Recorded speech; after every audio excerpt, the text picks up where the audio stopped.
Hoy, como ya sabemos, los ecuatorianos estamos enfrentados a uno de los peores momentos de nuestra historia. Y esos terribles momentos de nuestra historia se deben a que nosotros estamos en una guerra civil. Esta guerra civil ha sido declarada el 9 de enero de este año y la denominan conflicto interno armado.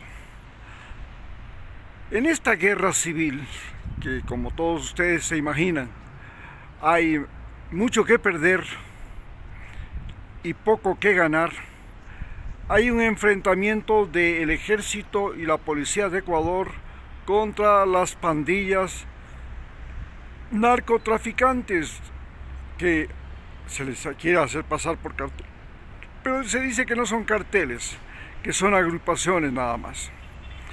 Pero inmediatamente Estados Unidos ha ofrecido ayuda. ¿Y qué significa esta ayuda que ofrece Estados Unidos? Esta ayuda que ofrece Estados Unidos se trata de ayuda militar, pero Estados Unidos no es la primera vez que ofrece ayuda militar a Ecuador para combatir el narcotráfico. Recordemos que ya en el año 2000 nos quiso introducir en lo que se llamaba el Plan Cóndor, el Plan Colombia, y luego de nuestra derrota diplomática después de la guerra del Cenepa, en la que tuvimos que volver a reconocer que habíamos perdido la guerra de 1941, que fue una guerra realizada por el gobierno de Delano Roosevelt de Estados Unidos en alianza con el Perú para quitarnos las áreas caucheras de la Amazonía, que eran donde estaba la mayor cantidad de árboles y que Iquitos comercializaba. Entonces nos invadieron, ganaron la guerra, nosotros no teníamos ni equipamiento, ni dinero, no teníamos nada, los peruanos estaban equipados por Estados Unidos, y luego de eso firmamos un tratado llamado el Tratado de Río de Janeiro, en el que se repartieron. Perú se quedó con la mitad del país, que correspondía a nuestro país, tenía la mayor parte en área amazónica. Pues nos quedamos solo con 284.000 kilómetros y nos quitaron más de 250.000 kilómetros cuadrados, que era el territorio amazónico que teníamos y que nos permitía ser vecinos de Colombia en el río Amazonas, hasta Iquitos. Pero perdimos eso. Estados Unidos no se quedó con ese territorio se quedó con Perú, pero Estados Unidos se quedó con las Islas Galápagos. En 1941 Estados Unidos hizo una base en Baltra, una isla en Galápagos, y desde ahí controlaba al Pacífico Sur y a la entrada del Canal de Panamá cuando ya se avecinaba la guerra con Japón. Hoy Estados Unidos ha vuelto a recuperar la base en Galápagos, ya no es en Isla de Baltra, pero tiene una base en Galápagos, y esta base en Galápagos ahora es desde el año 2017, es decir, ya llevamos desde el gobierno de Lenín Moreno, que les dio esa base en Galápagos, les devolvió la base de Manta, de la que salieron en el año 2010, porque estuvieron en la base de Manta.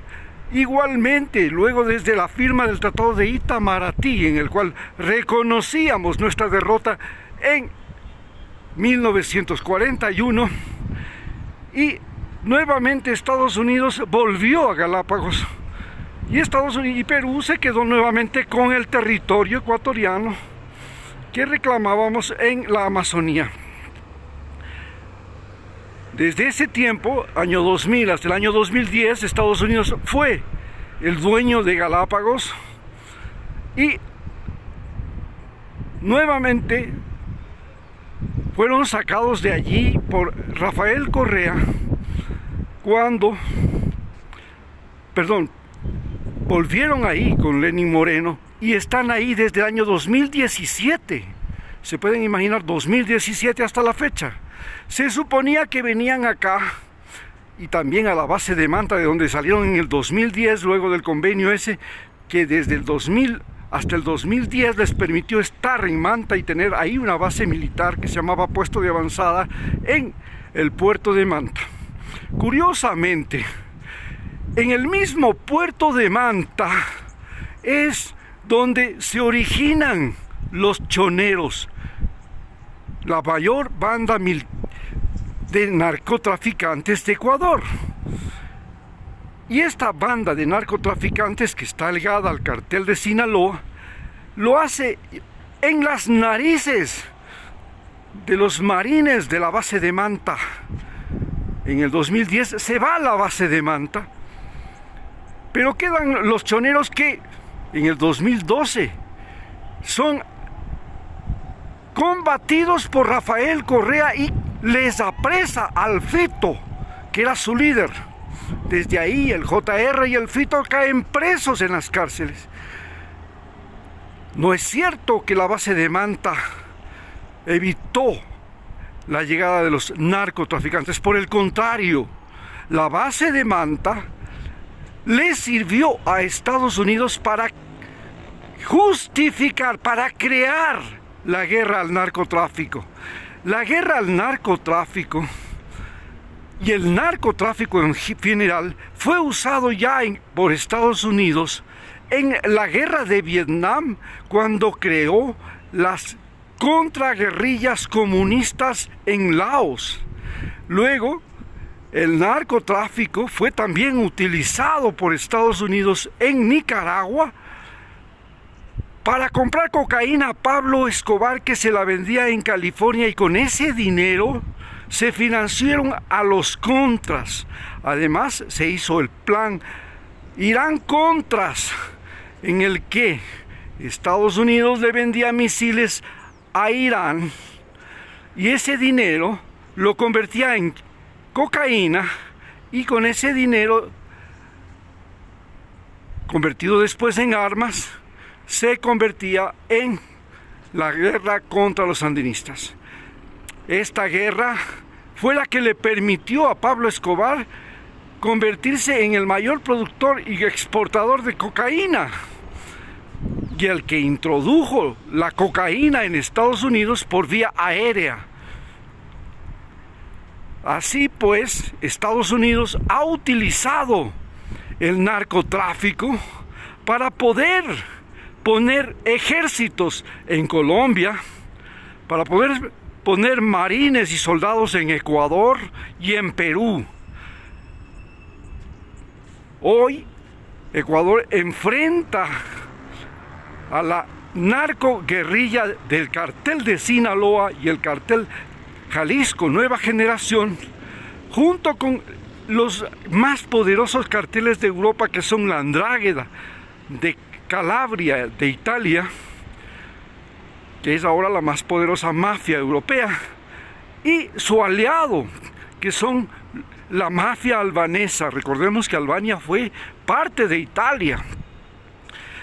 Entonces, nos enfrentamos en una guerra civil declarada por el presidente Noboa, en la que nosotros ponemos los soldados, ponemos los policías, compramos las armas, los radares, los camiones, las municiones, las lanchas rápidas.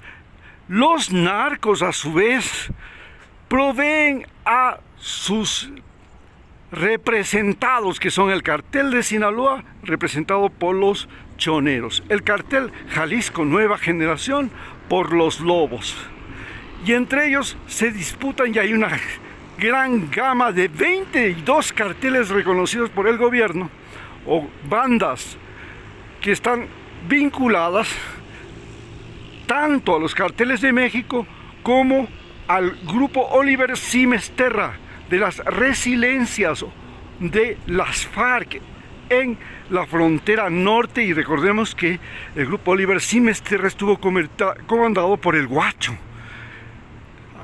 ¿no? El Guacho, el guerrillero ecuatoriano que peleaba en las FARC y luego se levantó, no aceptó el acuerdo de paz, y Arizala, el apellido Walter Arizala, fue el que comandó y al que secuestró a los periodistas ecuatorianos y que fue dado de baja por el ejército colombiano en alianza con Lenín Moreno. Bien, este batallón Oliver Simes Terra está también vinculado al FITO. Entonces tenemos que en esta guerra al narcotráfico que estamos viviendo, y que aquí ustedes están viendo la capital del Ecuador, ¿no? Y en esta guerra al narcotráfico que estamos viviendo, nosotros los ecuatorianos ponemos los muertos. Estados Unidos pone las armas, los narcos ponen la plata, y en esta guerra nosotros los ecuatorianos tenemos que crear cárceles y encerrar a miles de otros ecuatorianos.